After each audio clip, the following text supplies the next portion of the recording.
वो बमशेल ये है कि इनके अजीत डोवल साहब जो हैं वो सिक्योरिटी एडवाइज़र हैं इंडिया के, वो ये दावा कर रहे हैं अपने इस क्लिप में कि मेरी पाकिस्तान के यहाँ पे 15 से 20 जो हैं लेफ्टिनेंट जनरल्स हैं, 15 से 20 सिक्योरिटी ऑफिसर्स, फिर कहते हैं lieutenant generals and over and above, जो इन्होंने कहा आमिर भाई ने कि उसके बाद तो 4 स्टार होता है। तो मेरी उनसे कोई 12 महीनों के दौर में, मतलब 1 साल के मुख्तलिफ पीरियड में मेरी मुलाकातें हुई हैं। In last 12 months, I have met at least 15 to 20 top Pakistani security officials with the rank of Lieutenant General and above in different places and others. But I don't believe them, as I have never believed many Pakistanis. Ajit Doval की एक तकरीर, मैं तो उनकी बात को मैंने कभी यकीन ही नहीं किया। मैं वैसे भी पाकिस्तान की किसी बात पे यकीन नहीं करता। अगर पाकिस्तानी सियासतदान मिलते भी हैं तो उनका एक बहुत बड़ा एक इशू बनता है, बहुत बड़ी स्टोरी बनती है। लेकिन ये अब पता चलता है।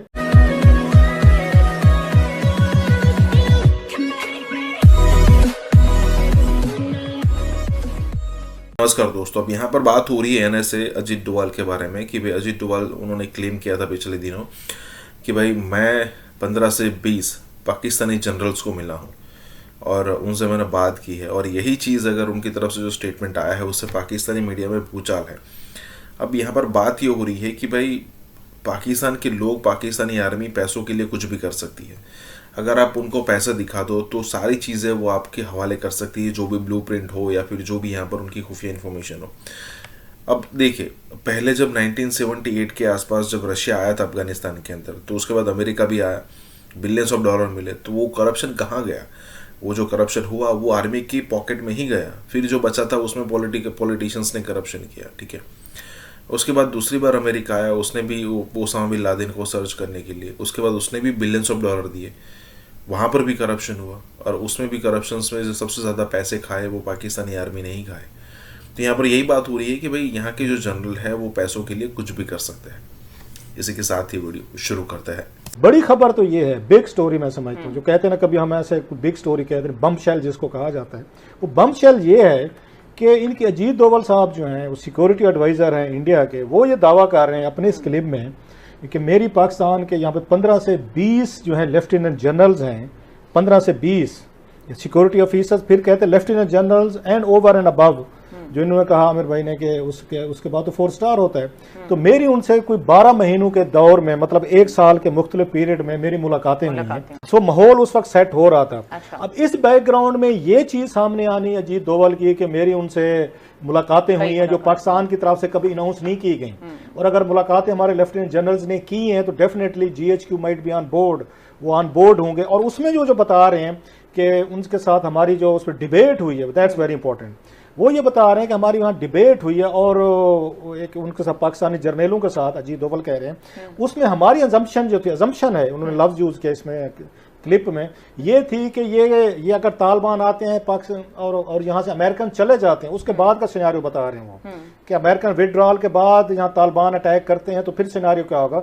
सो अगर पाकिस्तानी सियासतदान मिलते भी हैं तो उनका एक बहुत बड़ा एक इशू बनता है, बहुत बड़ी स्टोरी बनती है, ताने मिलते हैं उनको, वो चाहे बेनज़ीर भुट्टो हो, चाहे नवाज शरीफ हो, और कल को इमरान खान साहब को भी मिलेंगे, इनकी बारी के आने पे कुछ चीज़ें हैं। लेकिन ये अब पता चलता है, जो मैं बार बार रिपीट कर रहा हूँ, इस पे देखते हैं कि ISPR इस पे क्या अपना रिएक्शन देता है, GHQ इस पे क्या रिएक्शन देता है। नॉलेज में है कि 15 डीब्रीफिंग हुई है कि 15-20 के दरमियान लेफ्टिनेंट जनरल बहुत बड़ा नंबर है। इट्स ए बिग नंबर कि पाकिस्तान के 15-20 lieutenant generals, again we are assuming, उसने तो नहीं कहा, लेकिन एक अंडरस्टैंडेबल सी बात है कि रिटायर्ड लोग भी से कहाँ मुलाकातें हुई हैं कि हम ले रहे हैं। सो ये पाकिस्तानी अवाम के लिए एक मेरी एक थोड़ी सी रिक्वेस्ट है, जज्बाती ना हुआ करें।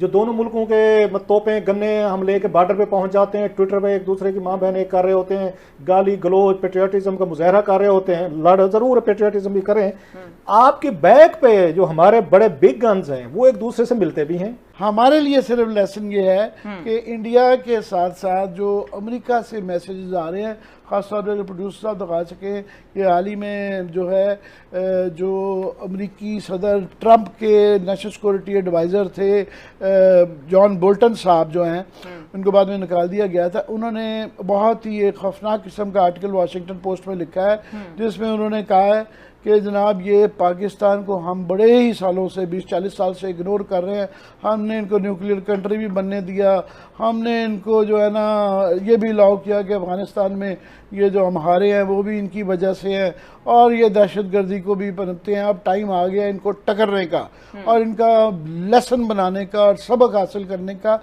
बहुत ज़्यादा उसके अंदर जो है ना पाकिस्तान के लिए वार्निंग्स हैं और बहुत ज़्यादा इस तरह का है। तो सिर्फ ये है कि साहब का मैं व्यूज़ पे चाहूँगा कि हम यहाँ पे जो एक तबका बहुत ज़्यादा प्री मेच्योरली तालियां बजा के बहुत ज़्यादा खुश हो रहा है, हमारे लिए बड़ा ही चैलेंजिंग टाइम है। अफगानिस्तान एक बहुत बड़ा, हमारे टेलीविज़न चैनल्स पे एक चर्चा रहा एक वीडियो का, जो कि भारत के national security adviser Ajit Doval की एक तकरीर पे थी, एक एड्रेस था। तो उसमें उन्होंने कहा, तो उनकी बात का पाकिस्तान के ये जो जनरल वगैरह मुझे बताते थे, जिन्होंने बताया, मैं तो उनकी बात को मैंने कभी यकीन ही नहीं किया। मैं वैसे भी पाकिस्तान की किसी बात पे यकीन नहीं करता। उसने कहा कि हम हथियार अच्छे दे सकते हैं, ट्रेनिंग भी करा सकते हैं, लेकिन किसी को अगर उसके अंदर जंग लड़ने की ख्वाहिश नहीं तो वो तो हम नहीं दे सकते उसको। तो मैंने बड़ा जिम्बाब्वे के लोग ऑफिसर्स को, मिलिट्री ऑफिसर्स को बड़ा समझाया किया। मैंने कहा पाकिस्तान में आप आएँ, हमारे ये अदारे हैं, ये अदारे हैं, हम इस तरह की ट्रेनिंग कराते हैं ये। तो मैं देखा कि वो जो कंडक्टिंग लेडी थी मेरी, वो थोड़ा मुस्करा रही थी। जब वहाँ से हम हिले तो उसने मुझे कहा कि सर, इंग्लिश में उसने कहा कि सर ये जितना जी चाहे इनके साथ टकरे मारें, ये पाकिस्तान नहीं जाएंगे ट्रेनिंग के लिए, ये भारत जाएंगे। लेकिन भारत के अपने मकासद थे। भारत ने उन लोगों की ज़हन साजी करनी थी पाकिस्तान के ख़िलाफ़, चुनाचे वो इतनी नफ़रत दे दी, उन लोगों के जहनों में भर दी कि नतीजा ये हुआ कि वो अगर MDS में गए, उनकी इंटेलिजेंस में गए हैं तो वहाँ भी पाकिस्तान से नफ़रत, आर्मी में है तो पाकिस्तान से नफ़रत, क्योंकि भारत ने उनकी जो ट्रेनिंग कराई वो ये थी। हम लोग जो हैं वो चले जा रहे हैं, मिटे जा रहे हैं, मरे जा रहे हैं कि जनाब हमसे मुज़ाकरात कर लें, मुज़ाकरात कर लें। मुझे तो कई लोगों ने ये कहा जी कि ये strategically well thought out plan नहीं है, बल्कि इट्स अ मार्च मैडनेस। अब बात असल ये है कि समझना चाहिए कि हिंदुस्तान का गेम क्या है। मैं आपको एक्सप्लेन करता हूं इन 2 मिनट्स। हिंदुस्तान का गेम ये है कि वो कहेंगे आओ क्रिकेट खेलो, वो कहेंगे देखो ये बॉर्डर जो है ये सुनसान है, वो कहेंगे बैक चैनल टॉक्स जो है वो भी शुरू करो, और अगर आप अच्छे से करें ये बातें करते हैं तो हम ये गिलगित बल्तिस्तान का जो क्लेम है वो भी शायद हम छोड़ दें, और BLA और TTP जो लोगों को हम हथियार देते हैं और पैसे देते हैं और बलूचिस्तान और KP में वो आके हमला करते हैं, वो भी हम शायद रोकते हैं। शायद हमारे फॉल्स फ्लैग ऑपरेशंस और प्रोपेगेंडा भी कम हो जाए, मगर 2 शर्तों पे। एक, मकबूजा कश्मीर तुम भूल जाओ, और दूसरा, गुलभूषण यादव को हमें वापस भेज दो। और माफ करिए, मैं आपको एक और चीज बताता हूं, मगर साथ साथ हम अपनी कोशिशात, पूरी कोशिशात के मुसलमान कश्मीर को हिंदू कश्मीर बनाना, बाय चेंजिंग बाय हिंदुओं को इंपोर्ट करके उसको सेटल करना और make it a majority Hindu state, वो हम चलते रहेंगे। आपको ग्रे लिस्ट में पूरी कोशिश होगी कि हम रखेंगे, और हम पूरी कोशिश करेंगे कि बाइडेन को ब्लैकमेल करें कि वो प्रेशर तुम्हारे ऊपर रखे कि पाकिस्तान वो कहे जो बाइडेन कहता है। आई एम सॉरी, ये तो बड़ा आसान खेल है, वी हैव सीन इट। ये सबके सामने होना चाहिए। तारीख हमें कभी नहीं फॉरगिव करेगा, दूसरे लोगों को छोड़ो, तारीख और हमारी सेल्फ रिस्पेक्ट हमें कभी भूलने नहीं देगी। देखिए, आपकी मैं बात से किसी हद तक तो डेफिनेटली मैं एग्री करता हूँ कि needed a lot more thought, और जो जब भी कोई हम पॉलिसी बनाएं उस पॉलिसी को हमें टू इट्स लॉजिकल एंड तक पहले देखना चाहिए before we even announce it. हम जब इस किस्म का एक ऑलिव ब्रांच उनको पेश करेंगे तो are we doing it from a position of weakness, ये क्वेश्चन है, from a position of strength, और is this a policy of appeasement? ये क्या है, इसकी हमें क्लैरिटी हमें मिलनी चाहिए। UN सिक्योरिटी काउंसिल के थ्रू आप करेंगे, क्या ये मुमकिन है? उन्होंने आज तक UN की बात नहीं सुनी है। क्या कोई P5+1 किस्म का ग्रुप बनेगा जो इसका काम को रिजॉल्व करेगा? इन्होंने आज तक किसी की बात नहीं मानी है। क्या आर्बिट्रेशन होगी, कोई मॉडरेट करेगा हमारी टॉक्स को, या आर्बिट्रेशन होगी हमारे दरमियान में? हिंदुस्तान ने वो आज तक नहीं माना। बायलैटरली आप करेंगे, बायलैटरली सन 72 में शिमला एग्रीमेंट हुआ था, आज तक कश्मीर के ऊपर बात नहीं हुई, कोई मानीखेज बात नहीं हुई। वो ये है कि हमने मेंशन करना भी छोड़ दिया है अगस्त 5, 2019 को, और वो हमने छोड़ दिया बिल्कुल, और उसको हमने समझ लिया कि जैसे ये फेता कॉम्पली है, अब छोड़ दें बस, इसको जो हो गया वो हो गया। तो अगर इस तरह हम अपनी स्पेस देते रहेंगे तो वो तो स्पेस लेते रहेंगे, उनको क्या, वो तो वही चाहते हैं। उन्होंने देखे ना, स्पेशल स्टेटस से ना उनको स्टेटहुड दिया, बल्कि जमीन बोस किया बिल्कुल उसके ऊपर, यूटी के ऊपर, यूनियन टेरिटरी के ऊपर। तो इस तरह की हालत में आप उनको बेल आउट पैकेज दे रहे हैं कि जनाब ठीक है, हम आपके साथ मुज़ाकरात के लिए तैयार हैं। देखिए, अब उसमें अगर आप ये देखें कि क्या पाकिस्तान ये is this indigenous policy made by Pakistan, या Pakistan is being coerced to make this sort of a policy. और उसमें आप ये देखें कि अभी ये एक असेसमेंट ये हो सकती है ये कि हिंदुस्तान जो है उसकी अभी अमेरिका को रिक्वायरमेंट है, America needs India against China. Beggars can't be choosers, और हमें पता है कि जब आपने अपने दोस्त ममालिक से पैसे लिए तो शहबाज कुआलालंपुर समिट वाला हमारे सामने है जो डिबाकल हुआ, हमें डिक्टेशन लेना पड़ी फिर अपने दोस्तों की। तो शायद ये वो रियलिटी चेक्स थे जिसकी वजह से हमारे जो फैसला करने वाले उनको एहसास हुआ कि अगर हम अपने फैसलों में एक खुद मुख्तारी पैदा करनी है, अपनी सॉवरेंटी को प्रोटेक्ट करना है, तो फिर तो मईशत को ठीक करना पड़ेगा। और ये उसी की रिफ्लेक्शन है जो इस्लामाबाद सिक्योरिटी डायलॉग हुआ, उसमें एक इत्तेफाक राय था कि मजबूत मईशत के बगैर अब पाकिस्तान की ना तो नेशनल सिक्योरिटी, ना खारजा पॉलिसी, ना डोमेस्टिक सिचुएशन बेहतर हो सकती है। देखिए, ये जो इस्लामाबाद सिक्योरिटी डायलॉग हुआ ना, इसकी जो टाइमिंग थी वो बहुत इंपॉर्टेंट थी, और वो एक चीज़ की रिफ्लेक्शन थी कि इस हुकूमत की जो पॉलिसी रही और मिलिट्री एस्टेब्लिशमेंट की जो पॉलिसी रही, अब उसमें एक वाज़े आपको एक शिफ्ट नज़र आया। ये आप शिफ्ट देखते हैं पाकिस्तान और भारत का जो एक एग्रीमेंट हुआ सीज फायर, कि जब तक आप अपनी इकोनॉमी को स्ट्रांग नहीं करेंगे दुनिया में आपकी इज्जत नहीं होगी, आपकी फॉरेन पॉलिसी नाकाम हो जाएगी। मेरे ख्याल में जो हमारी सियासी जमातें हैं, वो PMLN हो या पीपल्स पार्टी हो, इवन के टू एन एक्सटेंट जब जनरल मुशर्रफ का रूल था, रियलाइजेशन थी कि अगर आपने पाकिस्तान की मईशत को मजबूत करना है तो भारत के साथ ताल्लुकात को बेहतर किए बगैर ये मुमकिन नहीं है। ये पॉलिसी जो है बज़ाहिर तो नहीं इसलिए लग रही है क्योंकि army chief general Qamar Javed Bajwa ने ये बातें की हैं, लेकिन अगर पीपल्स पार्टी और PMLN की पॉलिसी देखें, एग्जैक्टली वो यही चाहते थे कि अगर हमने अपनी मईशत को मजबूत करना है कि मसला कश्मीर पर भी बात हो, लेकिन एट द सेम टाइम कि ऐसा एनवायरनमेंट क्रिएट करें जिससे आपके साथ भारत के साथ पीपल टू पीपल कांटेक्ट हो, तिजारती रवाबित हो, ताकि हमारी मईशत को भी उसका फायदा हुआ है कि आज हम भारत के साथ दोस्ती करने जा रहे हैं भारत की टर्म्स के ऊपर। आज हम भारत के साथ दोस्ती उस वक्त करने जा रहे हैं जब आपकी इकोनॉमी बिल्कुल फारिग हो चुकी है और दुनिया के सामने। लेकिन ये कहना अभी कबल अज़ वक्त है कि क्या भारत उसका मस्बत जवाब देगा, दो कि वहां पे भी टोन डाउन हुआ है। लेकिन सवाल इसके अंदर ये है कि क्या आज जब भारत की तरफ हम दोस्ती का हाथ बढ़ा रहे हैं, तो अगर हम माजी के मुकाबले में देखें तो क्या आज हम मुआशी तौर पर, सियासी तौर पर ज्यादा मुस्तहकम हैं? मेरे ख्याल में बिल्कुल नहीं है, क्योंकि लोग हवाला देते हैं कि 1999 में जब उस वक्त के भारतीय वज़ीर-ए-आज़म अटल बिहारी वाजपेयी बस यात्रा पर आए, उन्होंने इत्तेफाक किया कि मसला कश्मीर को हल करना है। फिर उसके बाद कारगिल होने के बावजूद 2004 में वाजपेयी साहब फिर आए, मुशर्रफ साहब थे, फिर आपके दरमियान एक एग्रीमेंट होता है और फिर एक फेज चलता भी है मुज़ाकरात का। और उसके बाद 2015 की अगर बात कर लें तो भारतीय वज़ीर-ए-आज़म मोदी ने सरप्राइज विजिट किया, दो के इलेक्शन कैंपेन में उनकी पाकिस्तान के हवाले से बिल्कुल डिफरेंट पॉलिसी थी। अगर उन प्रोसेसेस को आप कंपेयर करें, अगर वो प्रोसेसेस जारी रहते अब, तो क्या अब सूरत हाल ये है कि भारत ने 5 अगस्त 2019 को खसूसी स्टेटस भी खत्म कर दिया और चेंज उनके अंदर यह है कि अब तो वो कश्मीर को एक मसला भी तस्लीम नहीं करते, दो के उनके कहने से फर्क नहीं पड़ता, बट एटलीस्ट माजी में वो एटलीस्ट एक्नॉलेज भी करते थे कि मसला कश्मीर हाँ है और हमने इसको हल करना है। अब वो ये भी नहीं कह रहे। बहरहाल हैविंग सेड दैट, मेरे ख्याल में देर आए दुरुस्त आए, ये पॉलिसी हमारी बिल्कुल ठीक है कि अगर आपने मसला कश्मीर पर बेहतर बार्गेन करना भी है तो आपको मुआशी तौर पर मजबूत करना होगा, तब भारत आपको गिव एंड टेक में कुछ देगा। कमजोर आपकी मईशत होगी, कमजोर होंगे आप सियासी तौर पर, तो फिर आपको भारत क्यों लिफ्ट कराएगा? रिसर्च करके मैंने निकाला कि पहला कंट्री जहां पर सबसे ज्यादा यूनिवर्सिटीज हैं, according to the data from July 2020, estimated 4,381 universities in India. सबसे ज्यादा यूनिवर्सिटीज इंडिया में हैं। और सेकेंड नंबर पर जो है वो यूनाइटेड स्टेट्स है जिसमें 3,254 है और चाइना में 2,000 एंड समथिंग। एक और रिसर्च भी मैंने देखी, उसमें भी यही कुछ तादाद कम ज्यादा थी, लेकिन पहले नंबर पर इंडिया, दूसरे नंबर पर यूनाइटेड स्टेट्स और तीसरे नंबर पर चाइना था।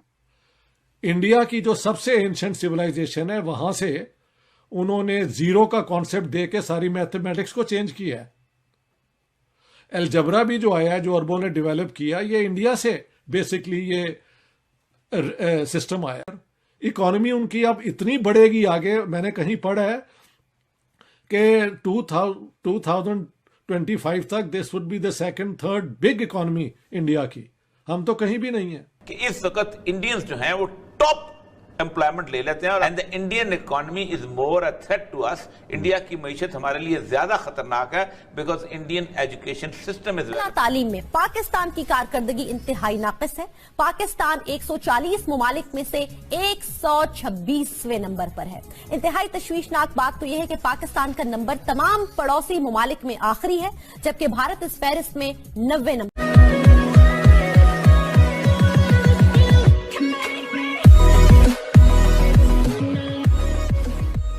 नमस्कार दोस्तों, अब मुझे तो ये डेफिनेटली पता है कि आपको पता होगा कि इंडिया की जो यूनिवर्सिटीज़ है, कई सारी यूनिवर्सिटीज़ है, वो टॉप में आती है। मतलब आप IIT IIM को सिर्फ नहीं, कई सारी और भी यूनिवर्सिटीज़ है जिसको काउंट कर सकते हैं।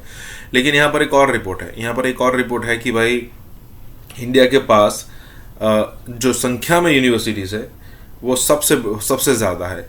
अगर आप क्रॉस करना चाहते हो तो चाइना और अमेरिका से भी क्रॉस कर सकते हो। मतलब आप देख सकते हो, कंपैरिजन कर सकते हो। कई सारी आप रिपोर्ट पढ़ोगे उसमें नंबर अलग अलग आ सकते हैं, लेकिन इसमें अनडिस्प्यूटेडली इंडिया सबसे ज़्यादा यूनिवर्सिटीज़ केंद्रित करने वाला देश है। अब इसीलिए तो यहाँ से इतने एजुकेटेड लोग निकलते हैं जो अमेरिका जाकर वहाँ पर रूल करते हैं, UK जाकर, फ्रांस जाकर रूल करते हैं। और कई सारे इंटरनेशनल ग्रुप्स है जैसे कि वर्ल्ड बैंक हो गया, IMF हो गया, वहाँ पर भी आपको अच्छे खासे इंडियंस मिलेंगे। इसी के साथ ये वीडियो शुरू करते हैं। रिसर्च करके मैंने निकाला कि पहला कंट्री जहां पर सबसे ज्यादा यूनिवर्सिटीज हैं, according to the data from July 2020, estimated 4,381 universities in India. सबसे ज्यादा यूनिवर्सिटीज इंडिया में हैं। और सेकंड नंबर पर जो है वो यूनाइटेड स्टेट्स है, जिसमें 3,254 है, और चाइना में 2,000 एंड समथिंग। एक और रिसर्च भी मैंने देखी, उसमें भी यही कुछ तादाद कम ज्यादा थी, लेकिन पहले नंबर पर इंडिया, दूसरे नंबर पर यूनाइटेड स्टेट्स और तीसरे नंबर पर चाइना था। इंडिया की जो सबसे एंशिएंट सिविलाइजेशन है वहां से उन्होंने जीरो का कॉन्सेप्ट देके सारी मैथमेटिक्स को चेंज किया है। अलजबरा भी जो आया है, जो अरबों ने डेवलप किया, ये इंडिया से बेसिकली ये सिस्टम आया। तो हर सिविलाइजेशन ने कंट्रीब्यूट किया, मगर अब यहां पे थोड़ा सा टाइम अगर हम आगे एकदम बढ़े, जब यूरोपियन आए इंडिया के अंदर और मिडिल ईस्ट के अंदर, उन्होंने यहाँ पे डायरेक्ट हुकूमतें की या यहाँ के लोगों को कंट्रोल किया, तो कम से कम इंडिया के अंदर हिंदू जो थे, जो मुसलमानों के रूल के जमाने में जरा दबे हुए थे, उनको चांस मिला कि वो आगे बढ़े। मसलन दो चीजें थी, उन्होंने टेक्नोलॉजी सीखी और वो आगे बढ़ गए। अब देखें 1965 वॉर से पहले पाकिस्तान में इंडस्ट्रियल डेवलपमेंट रोज नजर आता था, थोड़ी सी हो रही है, और वर्ल्ड बैंक की फंडिंग से और पाकिस्तान के अपने रिसोर्सेज से यहां प्रोग्रेस हो रही थी। साउथ कोरिया, फॉर्मोसा जो अब ताइवान है, मलेशिया और सिंगापुर, ये चारों मुल्क के एक्सपर्ट आए पाकिस्तान की डेवलपमेंट स्कीम को स्टडी करने के लिए। उन्होंने वापस जाके अप्लाई करके तो आगे बढ़ गए। हमने 65 में इंडिया से जंग कर दी और हम जंग के मोड में आ गए। अब एक जंग का मोड है, एक मॉडर्न इल्म से दूर रहने का मोड है। ये 3-4 जो ट्रेजेडीज हमारे साथ हुई हैं, उसकी वजह से हम पीछे रह गए।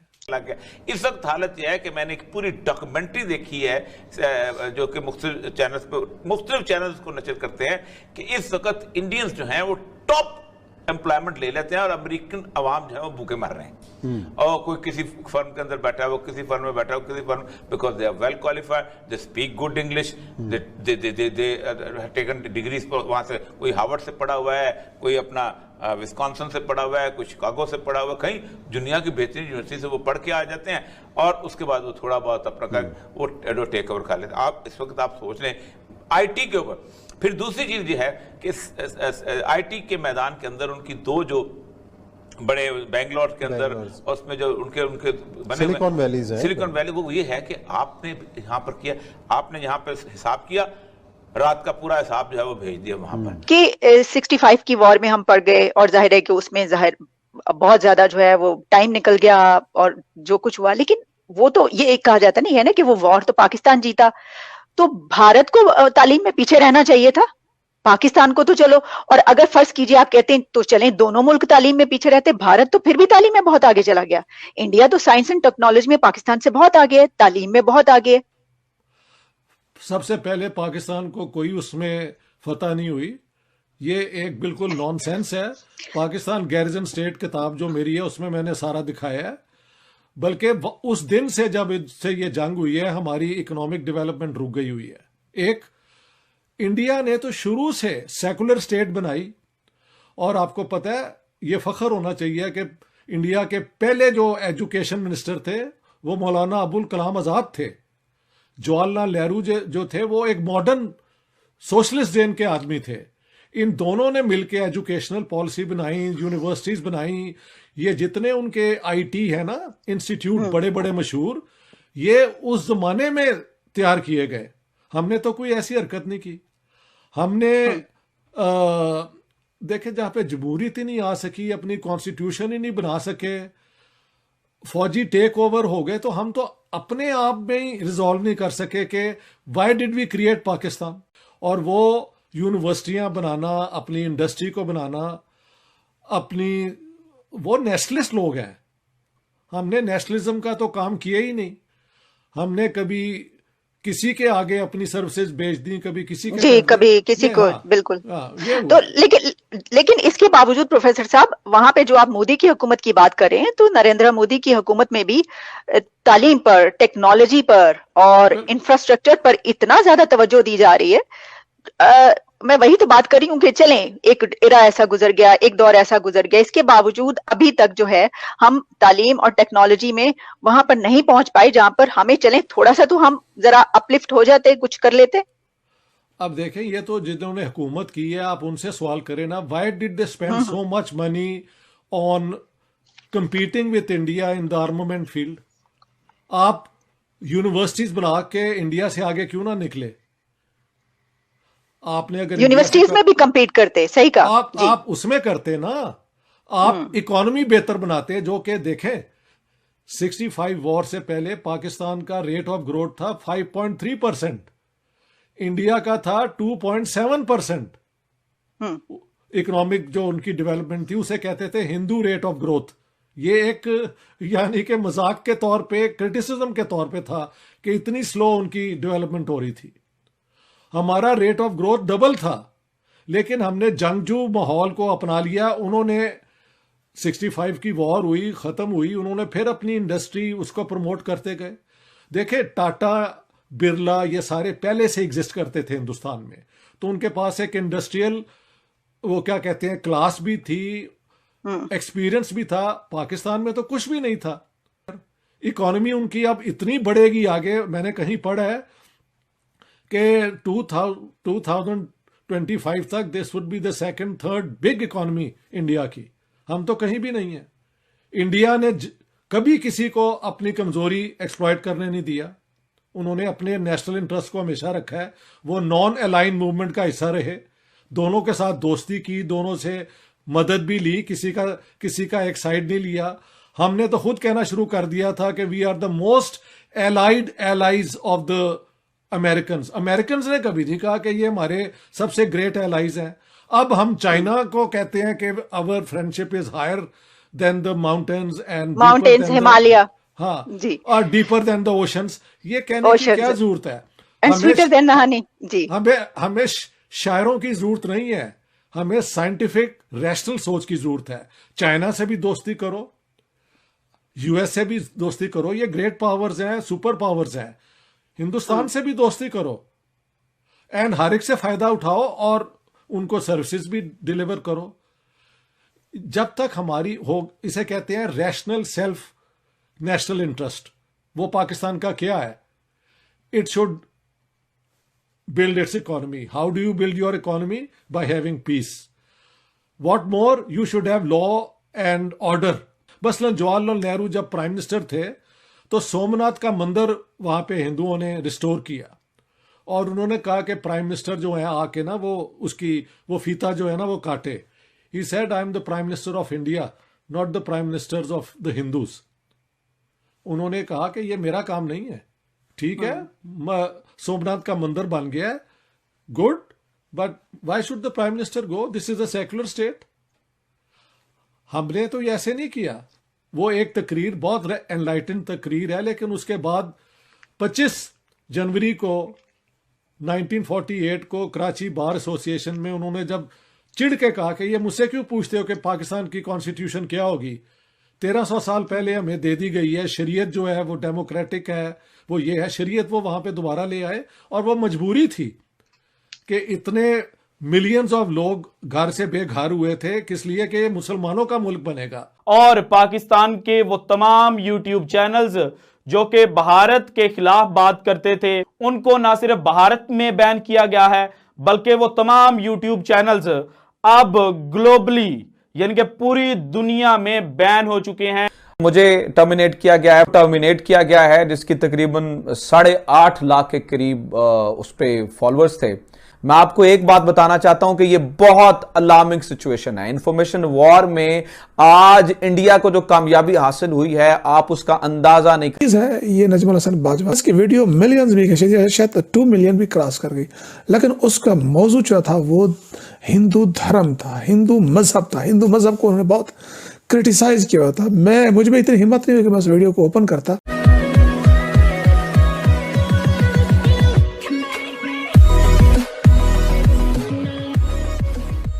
नमस्कार दोस्तों, अब कोई भी पाकिस्तानी अगर इंडिया में आएगा तो उसको पता चलेगा कि भाई इंडिया के अंदर मुसलमान कितनी बड़े लेवल पर प्रोग्रेस कर रहे हैं, या फिर किस तरीके से रह रहे हैं, या फिर कहे कि जितनी मस्जिदें इंडिया में होगी शायद ही पाकिस्तान में होगी। लेकिन जो पाकिस्तानी इंडिया में नहीं आ पाते उनको बरगलाना या फिर कहे कि उनका ब्रेन वॉश करना तो बहुत आसान हो जाता है।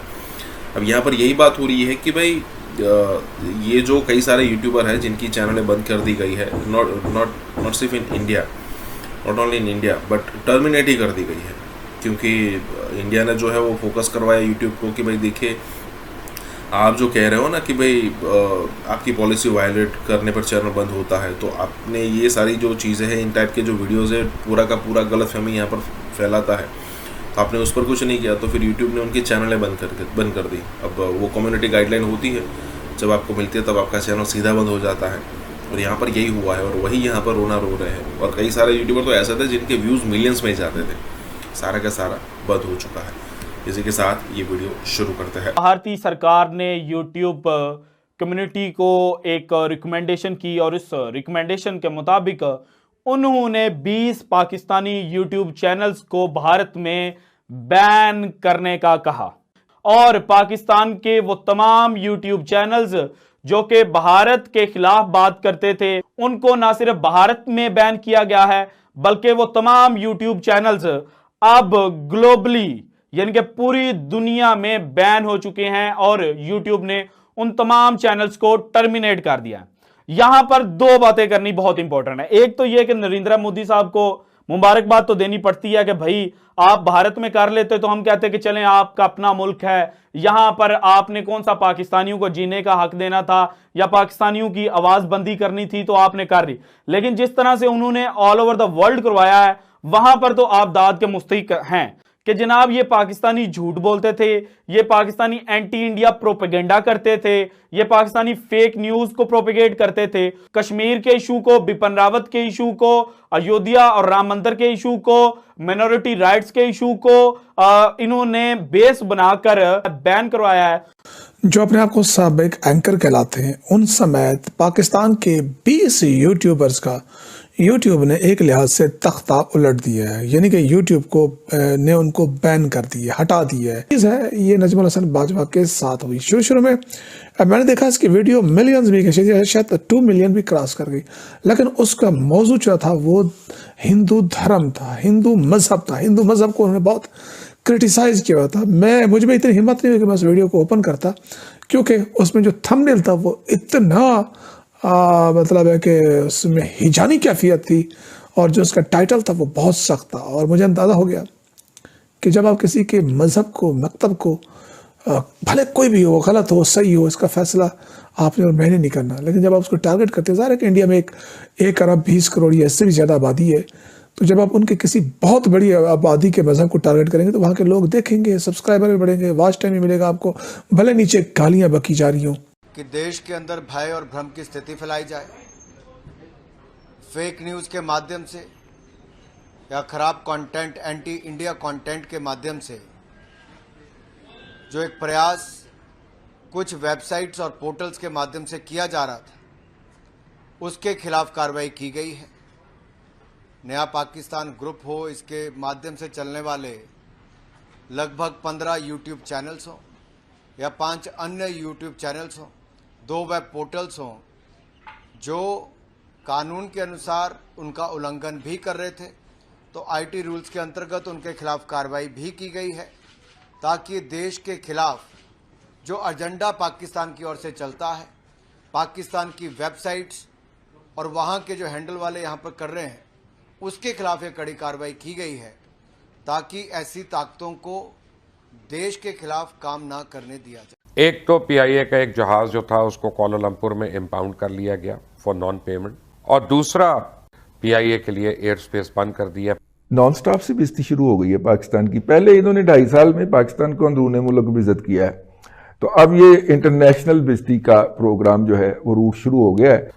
पाकिस्तान पूरी दुनिया में बदनामियों की एक तह तक पहुंच चुका है। पाकिस्तानियों के साथ ही आखिर ये क्यों होता है, लेकिन शर्मिंदगी, सिर्फ और सिर्फ शर्मिंदगी का सामना करना पड़ा है इस वाक़े के बाद हर पाकिस्तानी।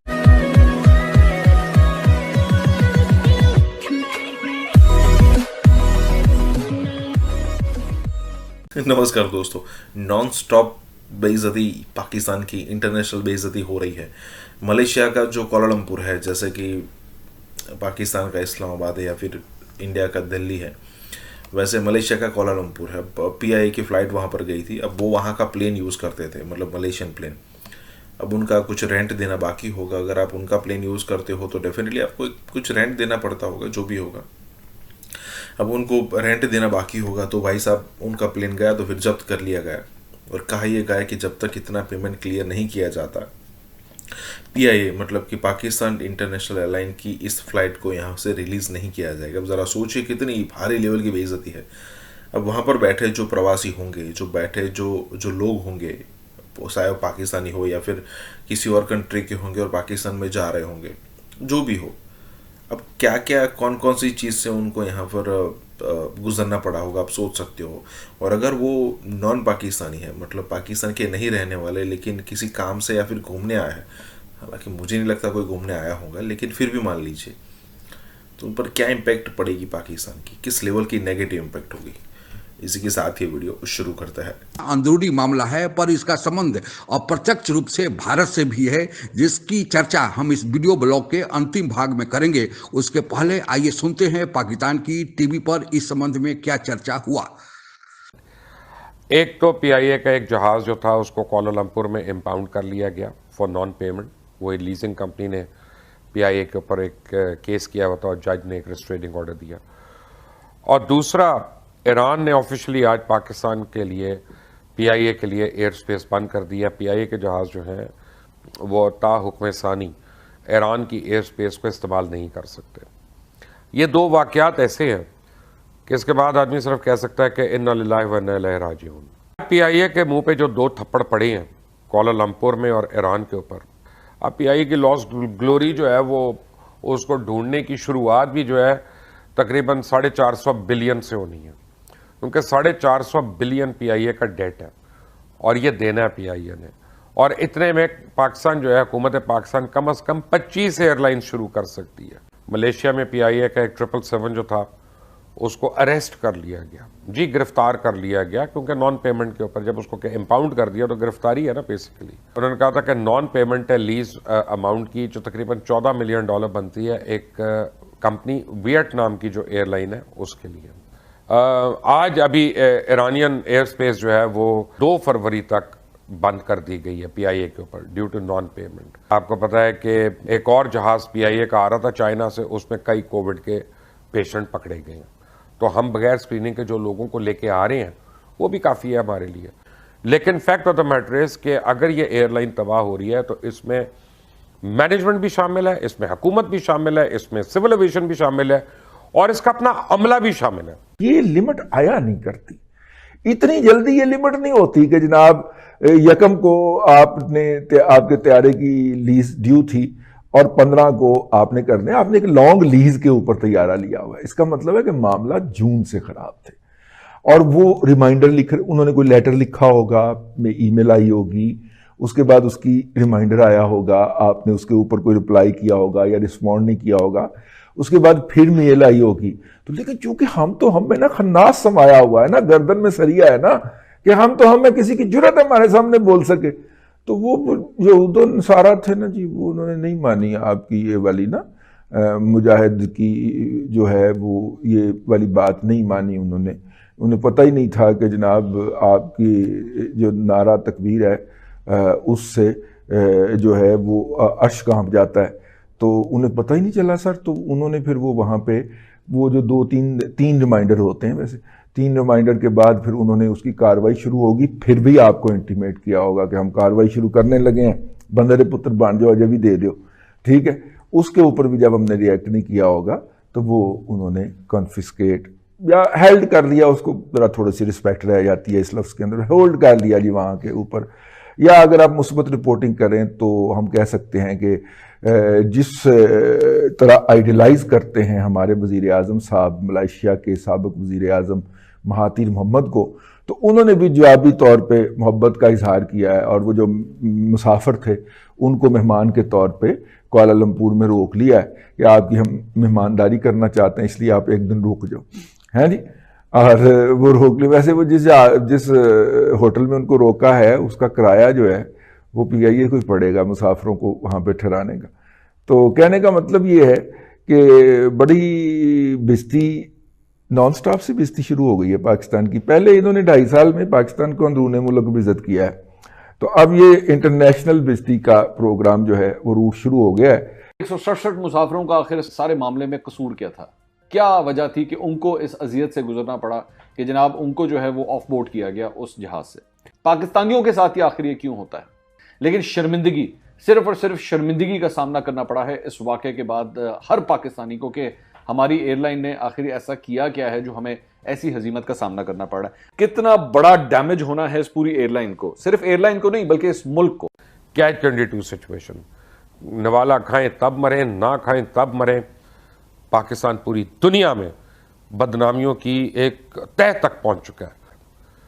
मुझे बड़े दुख से मैं ये बात कर रहा हूं और इंतहाई अफसोस के साथ मैं ये बात कर रहा हूं कि मैं कब से कह रहा हूं कि हम पस्तियों में गिर चुके हैं जहां तक एविएशन का ताल्लुक है। श्रीलंका की बात कि इंडिया ने तकरीबन 912 मिलियन $912 मिलियन का जो लोन था जो उन्होंने दिया हुआ था उसकी जो है वो लोन्स को एक्सटेंड कर दिया है और साथ ही साथ में $1.5 बिलियन की 2 क्रेडिट लाइंस दी हैं।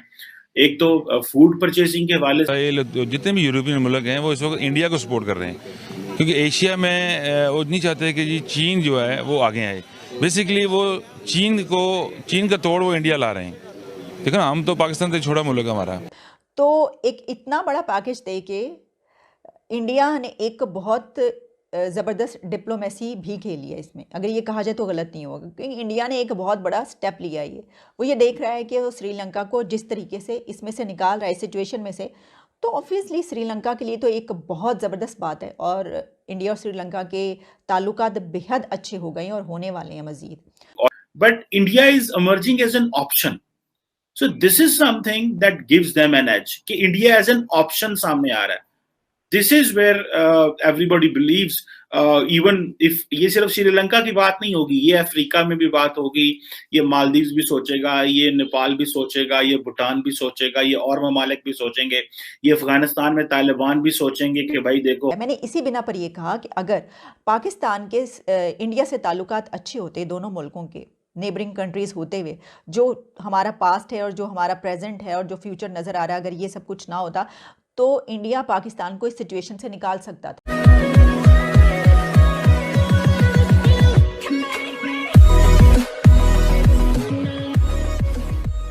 नमस्कार दोस्तों, जैसे ही यहाँ पर श्रीलंका की सिचुएशन खराब हुई, हमको कुछ मिलियन, 900 मिलियन, या फिर आप कह सकते हो कि ऑलमोस्ट 1 बिलियन जो हमें थे, बिलियन डॉलर जो थे वो श्रीलंका से लेने थे, हमने कुछ ना कुछ क्रेडिट दी होगी। लेकिन जैसे हमें पता चला कि भाई श्रीलंका की हालत ख़राब है और चाइना ने हाथ खड़े कर दिए हैं, तो नेचुरली अब हमें ही मदद करनी पड़ेगी। तब इंडिया तुरंत गया उसके पास और भाई आप वो जो 900 मिलियन का जो पेमेंट है वो आप बाद में पे करना, और अगर आपको कुछ और पैसे चाहिए तो यहाँ से ले लीजिए। अब दिक्कत यहाँ पर ये हो रही है कि भाई चाइना जो है वो कई सारे कंट्री को जाल में फंसाता है। अगर वो जाल में फंस जाता है तो उसके बाद अपने हाथ खड़े कर लेते हैं, जैसे श्रीलंका के साथ किया। तो बिल्कुल वहाँ बांग्लादेश, नेपाल, भूटान जैसे कंट्रीज़ ये खास करके देख चुके हैं और उनको भी लगा है कि भाई नहीं, इंडिया ही हमारे लिए बेटर प्लेस है। कुछ समय के लिए बांग्लादेश, कुछ समय के लिए नेपाल भी प्रो चाइना हो गए थे, लेकिन अब सबको पता है कि भाई अगर देश का हित हम चाहते हैं कि देश का भला हो तो इंडिया के साथ ही कनेक्टेड रहना पड़ेगा।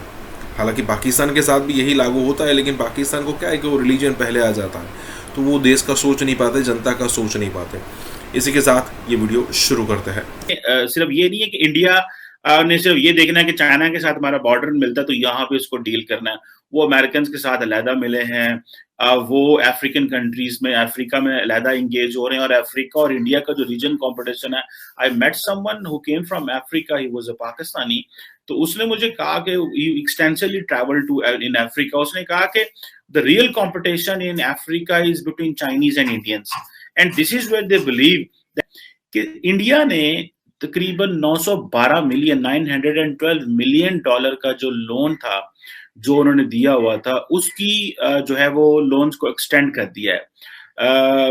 और साथ ही साथ में 1.5 बिलियन डॉलर की 2 क्रेडिट लाइंस दी हैं, एक तो फूड परचेसिंग के हवाले से और दूसरी। But India is emerging as an option, so this is something that gives them an edge कि इंडिया एज एन ऑप्शन सामने आ रहा है। This is where everybody believes, even if ये सिर्फ श्रीलंका की बात नहीं होगी, ये अफ्रीका में भी बात होगी, ये मालदीव्स भी सोचेगा, ये नेपाल भी सोचेगा, ये भूटान भी सोचेगा, ये और ममालिक भी सोचेंगे, ये अफगानिस्तान में तालिबान भी सोचेंगे कि भाई देखो हमें, वी नीड इंडिया, उन्होंने देखो उन्होंने माजी में यहाँ पे पैसा लगाया। I think that gives them an edge, that gives them an advantage. और ये एक का जो चीज है, ये that is worrisome for the Chinese कि इंडिया अगर एज एन ऑप्शन इमर्ज करता है, not an option equivalent to China, but as an option emerge करना, जहां पे वो कंपैरेटिवली बेशक लोअर स्केल पे रह के भी compete कर सके और एज ए चॉइस इमर्ज हो सके for the regional countries, this is something very huge. And for countries like Sri Lanka और फॉर पाकिस्तान, हम जो है वो हिस्टोरिकल चीजों को देखने की कोशिश करते हैं कि माजी में हम ऐसे थे, माजी में हम ऐसे थे। तो एक तरफ हम जहां कहते हैं कि हमारे बहुत ही अच्छे ताल्लुकात हैं और हम बहुत ज़्यादा श्रीलंका की सपोर्ट करते हैं, वो तो कुछ भी नहीं था, कोई कंपैरिजन ही नहीं है, कोई यानी मवाजना करने की बात ही नहीं है। ये अलग बात है कि हम कंपैरिजन करते हैं हर चीज़ में इंडिया से, लेकिन कोई जो वो एड फ्राहम कर रहा है उसका भी कोई कंपैरिजन नहीं है। इंडिया ने 900 मिलियन डॉलर एड श्रीलंका को प्रोवाइड की है। अब आप ये देखिए कि अगर पाकिस्तान और भारत के हालात अच्छे होते तो इस वक्त पाकिस्तान की सिचुएशन कोई श्रीलंका से मुख्तलिफ तो नहीं है, कोई 19-20 का फ़र्क होगा। शब्बर ज़ैदी साहब बता ही चुके हैं कि जी बैंकरप्ट हो चुके हैं, बैंकरप्सी जो है वो चुकी है, बताएं या ना बताएं।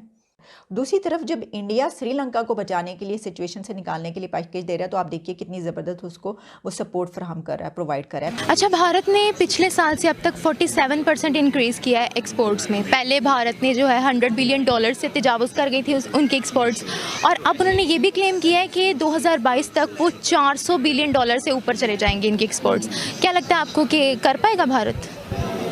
कर सकता है, क्योंकि देखें ना अभी इसराइल, मैंने आपको पहले बताया ना कि अमेरिका, इसराइल, जितने भी यूरोपियन मुल्क हैं वो इस वक्त इंडिया को सपोर्ट कर रहे हैं, क्योंकि एशिया में वो नहीं चाहते कि जी चीन जो है वो आगे आए।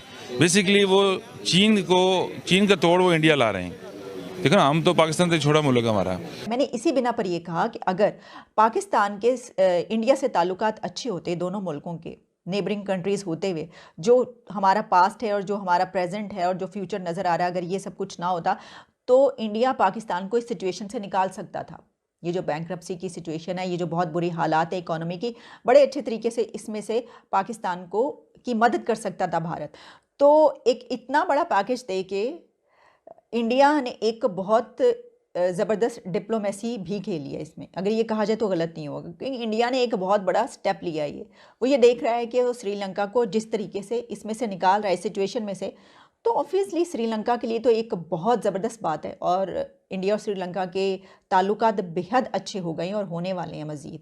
तो चाइना इससे दूर हो जाएगा, चाइना श्रीलंका से इस तरह दूर होगा और पाकिस्तान भी, क्योंकि और इंडिया श्रीलंका को क्या दे रहा है इसका कंपैरिजन में, एक ऐसा bail out package 1.5 billion dollar का, जिससे वो डेट और फॉरेन एक्सचेंज की जो इस वक्त उसको क्राइसिस की सिचुएशन है वो उससे निकल जाए। बैंकरप्सी की सिचुएशन से उसको निकालने के लिए 900 मिलियन डॉलर एड इंडिया उसको फ्राहम कर रहा है। ये है फ़र्क कि वो उनको क्या दे रहे हैं, हम उनको क्या दे रहे हैं, तो वो किसकी तरफ जाएंगे या उनकी टाइज किससे स्ट्रेंथन होंगी। और फिर इससे ये भी, जिस तरह मैंने कहा कि चाइना जो उनकी मदद कर रहा है वो भी फिर पीछे चला जाएगा और उन दोनों मुल्कों के ताल्लुकात बहुत ही अच्छे हो जाएंगे। हम ये देख रहे हैं कि एक के बाद एक भारत की तरफ से तमाम कंट्रीज़ के साथ बड़े अच्छे ताल्लुकात बनाने के, जिनसे नहीं भी थे उनसे भी जो है वो मजबूत करने के मुख्तलिफ तरीके आजमाए जा रहे हैं। अब वो उनको पता है कि जी चीन ने कल, अगर दुनिया में देखा ना, चीन की मॉइस्चर इस वक्त अमेरिका से ज़्यादा स्ट्रांग है। चीन जो चीज़ें पैदा कर रहा है वो माशाल्लाह बड़ी ज़बरदस्त है उनका सिस्टम, और हमारा दोस्त मुल्क भी है। लेकिन वो इंडिया, वो सिर्फ चीन का तोड़ जो है ना वो इंडिया लाना चाह रहे हैं, इसलिए वो तमाम यूरोपियन मुल्क जो है ना वो इंडिया को सपोर्ट कर रहे हैं।